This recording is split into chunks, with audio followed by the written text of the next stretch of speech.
ইফতারিতে আমরা অন্য সব কিছুর সাথে কিন্তু ভাজা পোড়াটা একটু বেশিই খাই, কারণ ভাজা পোড়া ছাড়া আমাদের ইফতারিটা সম্পূর্ণ মনে হয় না। তো আজকেও আমরা তার ব্যতিক্রম নয়, অনেক কিছু ভাজা পোড়া খাওয়া হয়েছে, আলু চপ, পেঁয়াজু, বেগুনি যা যা প্রতিদিন খাই। তো সব কিছুর সাথে শরবতও ছিল।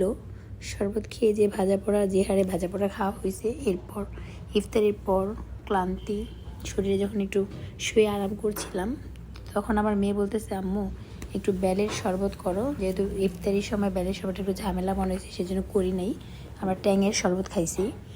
তো এরপর বলতেছে যে বেলের শরবত বানায় দাও, একটু খাই আইস কিউব দিয়ে। তো তারপর চলে গেলাম আমি বেলের শরবত বানাতে।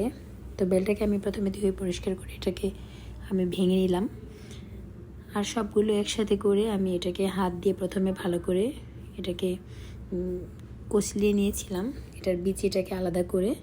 এরপর আমি এটাকে ছেঁকে ভালো করে তারপরে এই তো আমি গ্লাসে ঢেলে নিলাম, আর সাথে 2-3টে আইস কিউব দিয়ে দিলাম। তো এই তো আমার মেয়ে পড়তে বসছে, আমি তাকে নিয়ে দিলাম। সে তো বেলের শরবত পেয়ে মহা খুশি, আর বলতেছে দারুণ, এত অল্প সময় বানিয়ে নিয়ে আসছো। এবং সে এক চুমুকে বেলের শরবতটা খেয়ে নিল। আমার মেয়ের খুশি দেখে মনে হলো যে আমার বেলের শরবত বানানোটা সার্থক হয়েছে।